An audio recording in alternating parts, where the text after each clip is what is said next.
Hi everyone, so today I want to talk a little bit more about language and schizophrenia and mental illness in general. So starting off with a commonly used term, the term schizophrenic. So there are several problems with this, but the first being that it's not using person-first language. So we would never dream of equating somebody with cancer as cancerous or someone with fibromyalgia as fibromyalgic. So I'm not really sure why we do that with mental illnesses, such as calling somebody bipolar or calling somebody schizophrenic.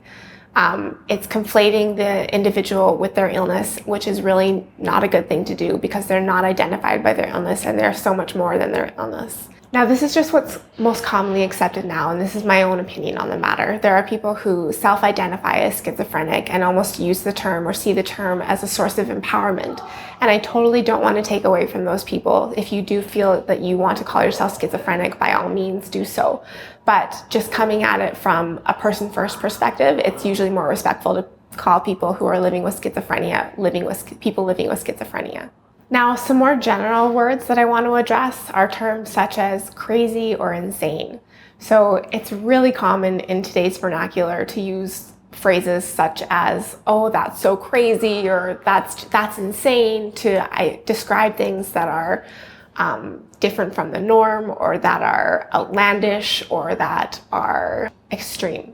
Now, these terms also are used to identify people who are living with mental illness. And so this is a really unfortunate thing that the two are used for multiple purposes. And because of this, it's really stigmatizing to use words like crazy or insane in your everyday language when you're describing things that have really nothing to do with mental illness. And it's also demeaning if you are using them to refer to people living with mental illness. So it's really just my plea, I guess, to remove these words from your vernacular, from your language that you use, and replace it with, oh, that's so wild, that's ridiculous. Just broaden your vocabulary in that sense. It's just a way to increase compassion and sensitivity to other people around you. So this may seem a little bit extreme to kind of be mindful of removing words like this from your language, but just a gentle reminder that language changes. There was a time where people flippantly used the word retarded, and we don't use that anymore to describe anyone or to describe anything, or saying that's so gay, or things like that that we really don't use anymore. And it took a while for language to evolve around those things to just be more inclusive and compassionate to people. So another thing that I want to address is the use of mental illnesses such as bipolar or schizophrenia or whatever as adjectives. So people often say, oh, the weather is so bipolar today, or that test was totally schizophrenic, it was all over the place.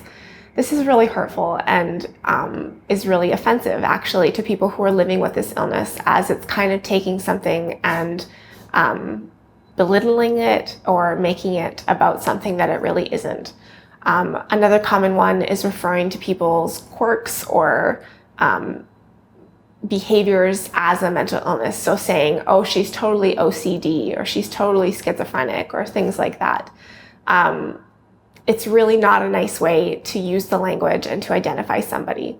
And so we really need to be more mindful about the way we're using these in our language, and to just kind of remove some of these terms from our language. So in summary, this is my plea to just be a little bit more mindful about the language that we're using around mental illness and mental health. It's really hard to change the language that we use, and I myself still slip up and say, oh, that's crazy, or things like that every now and then. But don't be afraid to take the time to correct yourself. So if I do slip up, I repeat myself with another word. So, oh, that was so wild, or something like that. Correcting yourself is a really helpful way to learn and to continue to grow in terms of the language that you're using. Making this change will ultimately help to reduce the amount of stigma experienced by people living with mental illness within society. So thanks so much for watching this video. I hope that it was helpful. If you want to learn more about schizophrenia or about mental illness, make sure to check out the other videos that I made, and make sure to subscribe for future videos. Thanks again for watching, and have a great day. Bye.